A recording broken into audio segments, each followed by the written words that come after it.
The moment I found out, I was laughing. That is the part I cannot get out of my head, even now. I was sitting on my couch on a Friday night with a glass of wine and my phone in my hand, and I was laughing at a reel my best friend Amber had just sent me. A funny one. The kind she always found and sent at exactly the right moment, because she knew me better than almost anyone alive, and she knew what made me laugh, and she used that knowledge like a gift every single day. I was laughing at something Amber sent me, while Amber was in a hotel room 4 miles away with my husband. I want you to sit with that for a second, because I have been sitting with it for 7 months, and I still cannot fully make it real in my head. My name is Jessica Harlow. I am 37 years old. I was married for 6 years to a man named Derek. I had a best friend named Amber Cole, who I had known since I was 22, and who had been the maid of honor at my wedding, and the first person I called when my father died, and the woman I had trusted more completely than almost anyone in my life. I say was. Past tense. Both of them. Here is how I found out. Not a suspicious text, not a receipt, not a gut feeling that built slowly over months. A phone call from a stranger on a Friday night while I was laughing at something Amber sent me. The stranger's name was Kelsey. She was 29 years old. She worked at the hotel 4 miles away, and she called me because she had found my number inside a jacket that had been left in the room, Derek's jacket. The brown one I had bought him for his birthday 2 years ago, and inside the pocket was his wallet. And inside the wallet behind his credit cards was a folded piece of paper with my name and number on it.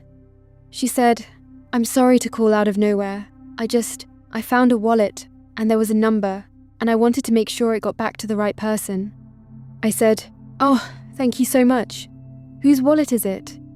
She gave me the name, Derek Harlow, my husband. I said, "That's my husband. Thank you. I'll let him know." And then she said, "Oh, you're his wife." And the way she said it, those 4 words, the specific weight of them. "Oh, you're his wife." Not, "Oh great, I'll pass that along." Not, "Oh wonderful, I'll leave it at the front desk." "Oh, you're his wife." Like she had just understood something that changed the shape of the conversation. I said, "Yes." "Is everything okay?" Long pause. She said, "I'm really sorry. I probably shouldn't say anything. I just the woman he checked in with tonight. She's been here before, with him, a few times. And I recognized the name on the wallet, and I just thought, I don't know.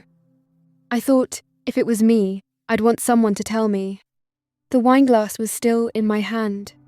I put it down, very carefully, on the coffee table. I said, "What does she look like?" She described Amber, down to the red coat she always wore in November. I said, "Thank you for calling." I hung up. I looked at my phone. Amber's reel was still playing on my screen, silently now. A little loop of something funny that I had been laughing at 60 seconds ago. I closed the app. I opened my messages.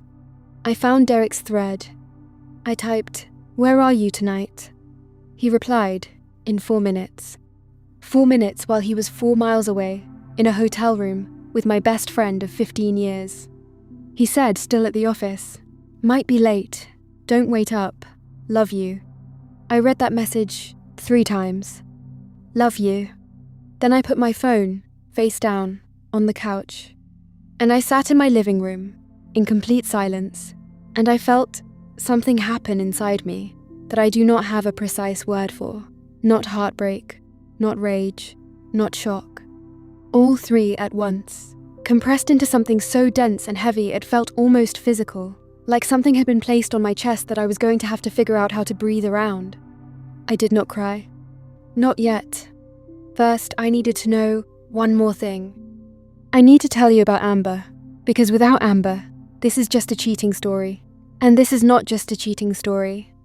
Amber Cole came into my life when I was 22, and she was 21, and we were both new to the city, and both slightly lost, in the way young women are when they are figuring out who they are going to be. We met at a work happy hour.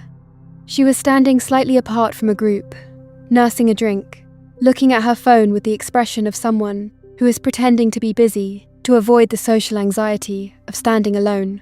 I recognized that expression because I had been wearing it for 45 minutes. I walked over and said same. She looked up. She said completely same. We talked for 3 hours and exchanged numbers and made plans for the following Saturday. And by the end of that Saturday, we were the kind of friends that some people spend their whole lives looking for and never find. 15 years. 15 years of everything. She was there the night I thought I was having a miscarriage at 25. It was a false alarm, but I didn't know that yet. And she drove to my apartment at midnight and sat on the bathroom floor with me until 3 in the main. Morning, holding my hand without saying much, because she knew I didn't need words, I needed company. She was there when my father was diagnosed, when he declined, when he died. She sat in the front row at his funeral and cried almost as hard as I did, and held my mother's hand on one side while I held it on the other. She was my maid of honor. She gave a speech about what our friendship meant that made grown men cry in the audience and made me so full of love for her that I could barely stand. She knew every embarrassing story, every fear, every insecurity, every version of me that existed before I became who I am now. She was not just my best friend. She was the person who knew me. And Derek and I met when I was 28, introduced by a mutual colleague. He was smart and funny and had a laugh that filled a room. And he looked at me in the early days like I was the most interesting person he had ever been in a room with. We dated for 2 years. We got engaged on a trip to Portugal at a little restaurant on a hill overlooking the city. We got married in September, with Amber standing 3 feet away from me holding my bouquet. Amber introduced the toast at our wedding with the words, "I have been waiting my whole life to watch my best friend marry someone worthy of her. Today I finally get to." Derek had cried at that, actually cried. I need to tell you something about the last 2 years of my marriage before I go further, because it is important context. Things had gotten hard, not broken, not over. Just the particular hard that comes to long relationships sometimes, when life gets heavy and communication gets lazy, and you stop choosing each other with the same deliberate attention you used to. My father's death had hit me harder than I had anticipated, and the grief had been long and complicated, and there were months where I was not fully present in my own life, let alone my marriage. Derek had been patient, but also withdrawn in his own way. We had drifted. We had talked about it. We were actually in a better place in the months before that Friday night than we had been in a while. I had thought we were coming back to each other. I had thought, after I put my phone face down on the couch, that Friday night, I did 3 things. First, I went to our bedroom, and I looked through Derek's things. Not frantically, methodically, with the calm of a person who has just found out something so large that panic hasn't arrived yet, and clarity is filling the space where it will eventually be. I found nothing in the bedroom. I went to his home office, second drawer of his desk, a hotel keycard sleeve, the kind with the hotel name on it. A different hotel from the one Kelsey had called from, which meant this was not the first time. I stood in my husband's home office, holding a hotel keycard sleeve, and I thought how long. That was the only question in my head. Not why. Not how could you. Not what does this mean. Just how long. The second thing I did was call Amber. I know what you're thinking, but I needed to hear her voice. I needed to see what she would do with a normal phone call from me on a normal Friday night while she was 4 miles away in a hotel room with my husband. She answered on the second ring. She said, "Hey, what are you up to?" Her voice was completely normal, warm, easy. The voice of my best friend of 15 years calling on a Friday night. I said nothing much, just having a glass of wine. "What about you?" She said, "Just a quiet night in. I'm exhausted, honestly. I might just go to bed early." Quiet night in. I might just go to bed early. I said, "Yeah, that sounds good. Me too, actually." She said, "Okay, love you. Talk tomorrow." I said, "Yeah, talk tomorrow." I hung up, and that was the moment the thing in my chest cracked open. Because she had said it so easily. No hesitation, no slight catch in her voice, no nothing. 15 years of being the person who knew me. And she had looked right at that, and used it as a weapon. I sat on the floor of Derek's office, and I cried for probably 20 minutes, and it was not the pretty kind. Then I stopped, because I still had the third thing to do. I called my mother. My mother, Sandra Harlow, 63 years old, widowed, the woman who had known Amber almost as long as I had, because Amber had been present at enough family events and holidays and Sunday dinners over 15 years to be practically family herself. I called her because I needed someone, because Maya was out of town, because I was alone in this apartment and I had just found out something that was rearranging every wall in my life, and I needed my mother's voice. She answered. She said, "Honey, what's wrong? It's late." I said, "Mom, I think Derek is cheating on me." Long pause. Too long. I said, "Mum." She said, "Oh, sweetheart." Not what? Not no. Not are you sure? Just, "Oh, sweetheart," with a weight in it. With a specific, heavy, already knowing weight. I said, "Mom, do you know something?" Silence. I said, "Sandra, do you know something about this?" She said, "Jessica."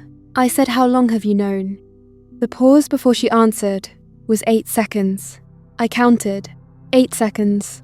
She said, "I saw them about 8 months ago at a restaurant across town. I wasn't sure what I was seeing. I told myself it could have been nothing. I didn't want to." I said 8 months. She said I didn't know for certain. I said 8 months, Mom. You watched me go to Sunday dinners with Amber.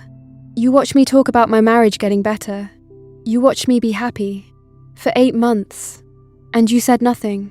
She started crying. I hung up. I did not go to the hotel that night. I know that is what people expect. The dramatic arrival. The door thrown open. The court faces. I did not do that. I went to bed. I lay in our bed in the apartment Derek and I had shared for 5 years, and I stared at the ceiling, and I made a decision about how this was going to go. Not impulsive, not messy, on my terms. Derek came home at midnight. I heard the door, his keys, his footsteps, the bathroom, the careful quiet of someone who thinks their wife is asleep and is trying not to wake her. He got into bed. He said quietly, "You awake?" I said yes. He said, "Sorry, I'm late. Work was insane." I said, "It's fine." He said, "You okay?" I said, "I'm fine." Go to sleep. He went to sleep. I lay there next to him, and I listened to him breathe. And I thought about 15 years, and 6 years, and 8 months, and a hotel keycard sleeve, in a desk drawer, and a best friend's voice, saying quietly, night in, without a single tremor in it. I did not sleep. Not once. Saturday morning. Derek was making coffee. I came into the kitchen, and I sat at the table, and I put my phone face up between us, with Kelsey's call log visible on the screen. I said someone called me last night. He turned around with the coffee pot in his hand. I said a woman named Kelsey, from a hotel. She found your wallet in the room you checked into with Amber. The coffee pot stayed in midair.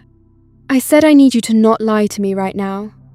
I need you to understand that lying is the one thing that will make this completely unrecoverable. So I am asking you one time. How long? He put the coffee pot down. He sat down across from me. He said, "Jessica." I said, "How long, Derek?" He said 2 years. 2 years. I had been awake all night, prepared for a large number. 2 years was still larger than I was prepared for. I said 2 years. He said, I know there is nothing." I said, "Were you in love with her?" The pause before he answered told me everything. He said, "I don't know." I said, "That is an answer." I stood up. I said, "I need you to go stay somewhere else today. I need the apartment to myself." He said, "Jessica, please can we just..." I said, "Derek, I have been awake all night. I have not cried in front of you. I have not screamed. I have asked you 2 questions, and you answered them honestly, and I am grateful for that. But I need you to leave this apartment right now, because I have about 45 minutes of composure left, and I want to spend it alone." He left. I called Amber at 10 that morning. She answered with, "Hey, are we still on for lunch, Todd?" I said, "I know." Silence. I said, "Kelsey called me from the hotel. I know about 2 years. I know it wasn't the first time at that hotel. I know all of it, Amber." She said, "Jessica." I said, "I don't want you to explain. I don't want you to apologize right now. I just want to ask you one question, and I want you to answer it honestly, because after 15 years, I think you owe me at least that." She said, "Okay." I said, "Did you think about me during any of it? At any point? Did you think about what this would do to me?" Very long silence. She said, "Yes." I said, "And you did it anyway?" She said, "Yes." I said, "Okay." I hung up, and that was the last conversation I had with Amber Cole. People keep asking me which hurt more, Derek or Amber, and honestly, the answer surprises even me. Neither. My mother hurt me the most. Because Derek was my husband, and what he did was a betrayal of our marriage vows, and it was devastating and real, and it cost me everything. And Amber was my best friend, and what she did was a betrayal of 15 years, and it was the kind of wound that doesn't have a clean shape and may never fully close. But my mother watched me. For 8 months, she sat across from me at Sunday dinners and asked me how my marriage was doing, and listened to me say we were in a better place, and smiled and passed the potatoes. For 8 months, she watched Amber come to family events, watched her hug me, watched her say "I love you" to my face. For 8 months, she carried something that belonged to me and decided, without asking me, without giving me any choice, that I didn't need to know. I went to see her 3 days after everything came out. She opened the door, and I could see she had been crying for days. Red eyes, that slightly hollowed look that comes from guilt that has been sitting heavy and long. I came inside. I sat down. I said I need to understand why. She said I wasn't sure what I saw. I said, "Mom, stop. You were sure enough that you remembered it 8 months later when I called you. You were sure enough that the word, 'Oh, sweetheart,' came out before I even finished my sentence. You were sure. So I need you to tell me the real reason." She looked at her hands. She said I didn't want to be the one to break your marriage. I said your silence didn't protect my marriage. It just meant I was the last person in my own life to know what was happening in it. She said I thought maybe it would stop, that it was a mistake and it would just end, and you'd never have to know, and everyone could move forward. I said you thought that for 8 months. She said I kept hoping. I said, "Mum, I am going to say something to you, and I need you to really hear it." She looked at me. I said I have lost my husband. I have lost my best friend of 15 years. Those are enormous losses, and I am going to be processing them for a very long time. But the loss that is keeping me up at night right now is you, because those 2 people betrayed my trust. But you are my mother. And you looked at your daughter for 8 months and decided that your comfort was more important than my right to know the truth about my own life. And that is something I don't know yet how to put down. She was crying. I wasn't. I stood up. I said I need some time. I'm not saying forever. I'm just saying right now, I need distance. Because every time I look at you, I think about 8 months, and I don't want to feel that way about my mother permanently. She said, "I understand." I said, "I hope you do." I left. 7 months later, here is what my life looks like, and I am going to be honest, because the internet loves a clean ending, and this is not one. Derek and I are divorced. The papers were filed 6 weeks after that Saturday morning in the kitchen. We did not have a screaming match. We did not have lawyers fighting over everything. We sat down, like 2 adults who had failed each other in different ways, and we divided our life as fairly as we could, and we signed the papers, and that was that. He tried to talk to me a few times about the real reasons, the distance in our marriage, his own failures, what he had been running from. I listened once. For about 40 minutes, I sat across from him, and I listened, and I understood some of it, and none of the understanding made it hurt less. And at the end, I said, "I hear you, and I forgive you. And I need you to understand that forgiveness and reconciliation are two different things, and I can give you one and not the other. He said he understood. I think he did. I have not spoken to Amber, not once since that phone call. She texted me 3 times in the first 2 weeks. Long texts. The kind with full paragraphs and real sentences and the specific cadence of someone who knows exactly how to reach you because they have known you for 15 years and they are using that knowledge one final time. I read all of them. I did not respond to any of them. Not because I had nothing to say, because I had too much, and none of it was going to give me back what was gone. The thing about losing a 15-year friendship is that the grief of it does not look like the grief of a marriage ending. It is quieter. It arrives sideways. It arrives when something funny happens, and your hand reaches for your phone before your brain catches up. It arrives on a Sunday afternoon, when you would normally be having lunch. It arrives in the middle of the night, when everything is still, and you think, who is she telling things to now? Who is she sending reels to? I have a therapist. I go every week. Her name is Dr. Reeves, and she has the specific skill of sitting with uncomfortable silences until I fill them with the true thing, rather than the safe thing. She asked me last month, what do you miss most? I said I miss who I was when I was with her, not because she made me better, but because 15 years of being known by someone makes you exist in a particular way. And now that person is gone, and some of the ways I existed with her have nowhere to go. Dr. Reeves said, that's grief. That's exactly what grief is. My mother and I are talking again, carefully, with a new kind of honesty that is sometimes uncomfortable, and always better than what we had before. She said to me last month, I have been asking myself every day since this happened, what I was so afraid of. And I think the answer is that I was afraid of being the person who hurt you. And in trying not to be that person, I became exactly that person. I said yes. That's exactly right. She said, I am sorry, Jessica. Not in a way that asks you to make me feel better. Just, I am sorry. I said, I know, Mom. I know. We are not back to where we were. I am not sure we should go back to where we were. Where we were had a version of my mother who could watch her daughter be deceived for 8 months and call it protection. Where we are going has a version of my mother who sat with the worst thing she ever did and didn't look away from it. That version, I can build something with. Here is the last thing I want to say. People keep asking me if I saw any signs, and the honest answer is yes. Looking back, there were moments, small things. A slight tension between Derek and Amber at a dinner 2 years ago that I had noticed and filed away as nothing. A time when Amber had been unusually quiet about Derek when I was venting about a fight we'd had, which should have been strange, because Amber always had opinions. A moment at a birthday party where I caught them not looking at each other with a deliberateness that I had registered, and then immediately decided I was imagining. I was not imagining, but here is the thing about signs. When you trust people completely, they don't look like signs.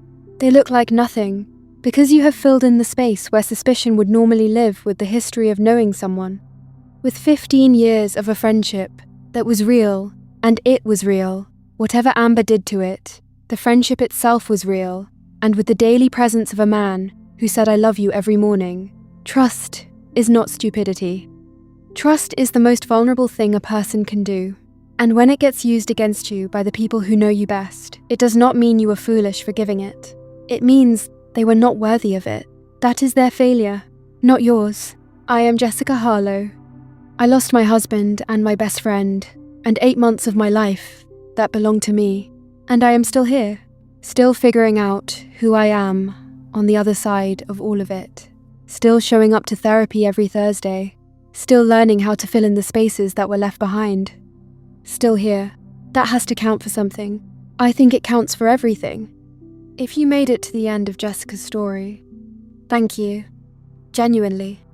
Because this one was not easy to sit with, and you sat with it anyway.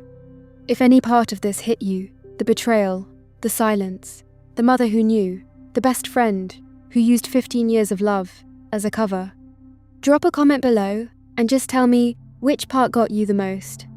Because I read every single one. If this story moved you, please share it. Send it to someone who needs to hear that losing people who weren't protecting you is not a loss, it is a reckoning. And reckonings, as painful as they are, always lead somewhere more honest than where you were before. Like this video if Jessica's story stayed with you. And subscribe if you want more stories like this every single week. Stories about real women, real pain, real survival. I will see you next week.